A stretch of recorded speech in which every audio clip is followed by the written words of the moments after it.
I'm going to keep this one a short one today while I'm waiting for my dinner to cool off. Some of you are still doing it. I can feel it in the air. Some of you are still praying and meditating and going to the prayer groups and going to the altar every single week, hoping that that partner who still does not believe in God will change. And you have put in years and money and effort and hoping that they will change and that they will believe. And in the meantime, you're suffering because you are missing out on the blessings that the Creator has for you. The Creator has a stack full of blessings holding on to them, waiting for you to move on. You're thinking that the only way that that person is going to get saved is through you. You're thinking that the only way that that person is going to develop a spiritual relationship with the Creator is through your interceding for them. Because, hey, maybe that's the way you were taught. Maybe that's the way you were brought up. Maybe that's the way your religion taught you. But maybe that person has to have some kind of life-changing experience on their own by themselves in order to come to the Creator. Or maybe they won't come to the Creator at all until the afterlife. Maybe it won't happen in this existence for them. What makes you think that that's the solution? In the meantime, you're trying to tough it out, trying to play the spiritual martyr, standing in the gap for them. You already know in the back of your mind that your life with them could be so much better. You have missed out on so many opportunities, job opportunities, educational opportunities, financial opportunities, social opportunities. There are people that you could have had a better circle of friends. You could have had better opportunities with family members. You probably lost some friendships, probably lost some relationships with family members because of this person. Lost some good connections. You know this.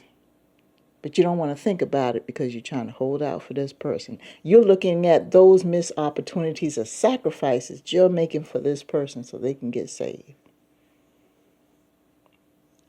Now let's just say hypothetically in a Twilight Zone universe that one day they do get saved. Now what makes you think that once they do convert and they become saved, now what makes you think that they're going to still want to be with you?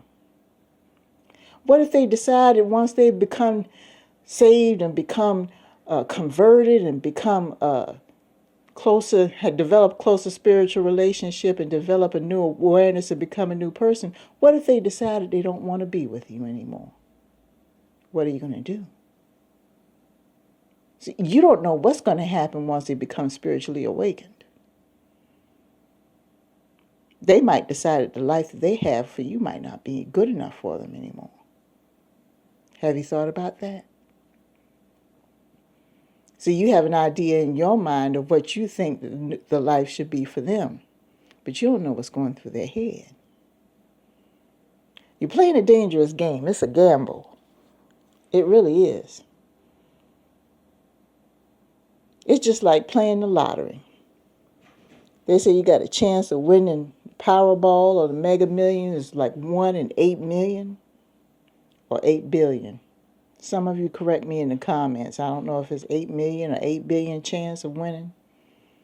You got just as much chance of converting that person to spirituality or religion, making them believe in a higher power they don't believe in.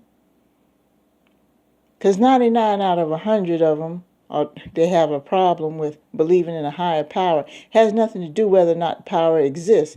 They just have a problem with higher power because it has so many knocks and disappointments and they're disillusioned. See, life didn't turn out so good for them. They had it rough. And they had issues with the humans in their life, so they want to blame God. They had it too rough. And they don't understand why. Life has not been good to them. So they figure if all this stuff is happening to me and I didn't ask for it, then there must not be a God. That's what they're thinking.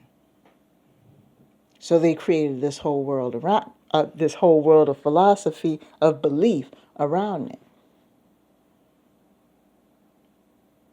So because of those facts, because of those circumstances that happen in their life, they figure, okay, well, if I didn't do anything to hurt anybody and all these bad things happened to me, all these bad things that humans did to me or allowed to happen to me, and I didn't do anything to hurt anybody, then there must not be a God.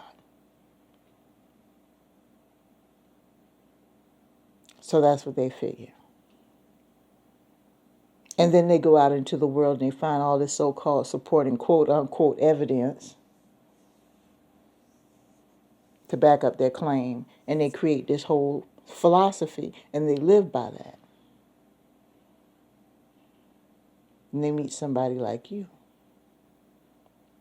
that has light and has goodness. And they know that you believe, but they can't stay away from you because they need that light and that goodness because they don't have it in them, but they can't live without it, so they love you. Some of them even try to convert you to their way of thinking, knowing that it's going to fail. But they also know that you're not going to give up either, that you're not going to go anywhere. They need your loyalty. They need your devotion. Only the person like you can give them. See, they're confused. They don't believe in the God, but they want your God-like qualities in order to live. Qualities that only a God-like person can have. But they don't believe in the God that exists. See the confusion in that? In the meantime, you're missing out on so many things and the clock is ticking. So what are you going to do? The decision is yours. It's a risk to take, but I'm going to tell you right now, having a person like that in your life who is that spiritually damaged and that spiritually confused is a gamble. It's a gamble. It's just like playing the lottery or the Powerball. Like you got a better chance of winning those than you do winning this battle. I hate to be negative, but it's the truth. It's something that you seriously need to think about. With that being said, I'm going to go ahead and let you guys go. Peace.